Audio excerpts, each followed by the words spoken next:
Is we can call you sober. You're always sober. You never. I have to say I'm mostly a teetotaler these days. Yeah. That's right. That's You're right. Not that we shouldn't all be drunk with what the government is doing, but we're sober for all of you. Host of the Tammy Bruce Show, which you can get online at tammybruce.com. Tammy Bruce. And since I'm talking to you, let's go ahead and start with you. Let's do that. You know, there's a lot of things government does that really upsets most of us, but you know, this is beyond. You mentioned the SHIELD law. This is the Senate. This really isn't about shielding journalists at all. This is about the Senate deciding to try to codify who and who is not a journalist. Drudge put out a tweet, and he is absolutely right about this effort. He said a 17-year-old blogger is as important as Wolf Blitzer.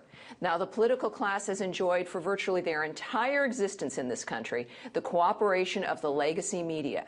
What they hate is the fact that people they don't control, like new media journalists, regardless of their age, that we have an impact on what people have access to and influence, significant influence on public opinion. So let's listen. I want you to listen to Senator Dianne Feinstein's stance on this particular issue. Let me explain why I think this amendment is needed. I've had long-standing concerns that the language in the bill as introduced would grant a special privilege to people who really aren't reporters at all, who have no professional qualifications whatsoever. The fundamental issue behind this amendment is, should this privilege apply to anyone? To a 17-year-old who drops out of high school, buys a website for $5, and starts a blog? Or should it apply to journalists, to reporters who have bona fide credentials? This bill is described as a reporter shield bill, so I believe it should be applied to real reporters.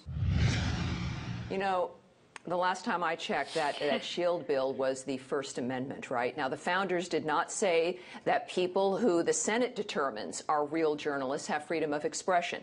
The Bill of Rights was meant to forestall exactly this kind of tactic by an increasingly fascist political class. Now, consider the fact that Benjamin Franklin, he used a pseudonym for pamphlets he printed on a secret printing press in his basement.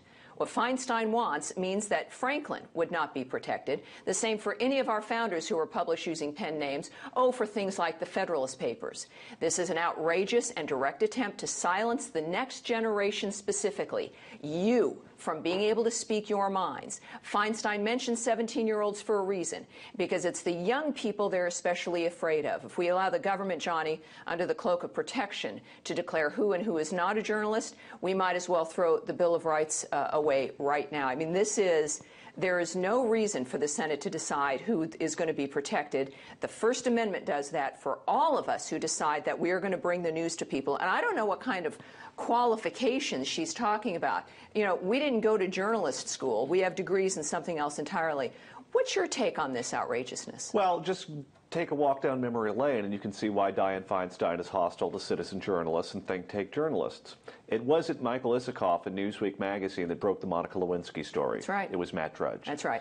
It wasn't Dan Rather that corrected the record after he put out his hit piece on George W. Bush right before the election that was meant to cost George W. Bush the White House. It was bloggers in their pajamas. That's right. It wasn't the LA Times, or it wasn't the New York Times, or even the New York Post that said that Anthony Weiner was lying when he said that his account had been hacked into, and that's how those pictures were put up. It was Andrew Breitbart and Patrick Fay. So time and time and time again, citizen journalists are exposing the truth, not falsehoods, not lies, but the truth, that take down friends of Dianne Feinstein's and political associates of hers. So I could see why she's hostile to them, but let's make no mistake about why she's hostile to them. She doesn't like the work that they're doing. She wants the New York Times to be the arbiter, or the San Francisco Chronicle to be the arbiter of what's news and what's not news, because that she can control. You know, Michelle, she referred specifically to 17-year-olds. Now, I would consider someone who buys a website and starts up a blog to be an entrepreneur. Why do you think Feinstein, Michelle, is especially felt the need to mention teenagers? Why are they so afraid of young people, do you think? Well, I think that a lot of the people who are now citizen journalists are young, are the next generation. There are a lot of young people, and right now the media has sort of protected a lot of these politicians and a lot of Democrats. And so a lot of the citizen journalists who are coming out there are oftentimes going against and pushing back on a lot of the stuff that Democrats like, and they feel that they no longer have that protection. But look, the media landscape has changed completely. And you have to, they have to understand that now anyone can be a journalist. Really, anyone who has access to the internet can upload a story, can upload a video, and distribute it worldwide. So to try to narrow this, create this narrow definition of journalism, just, it's crazy. And I think they see citizen journalists as a threat. You know, I think ultimately, whenever the government says that they're here to help, right? That's when you've got problems. There's no reason for them to have to shield journalists from anything. That's called the First Amendment. So this is the first indication that, of course, they don't have your best interests in mind. Well, if you're just counting eyeballs, Matt Drudge has more influence as a journalist than Scott Pelley, than Diane Sawyer, than whoever the guy is on Channel 4. That's right. That's right. You know, there's no comparison. Not even close.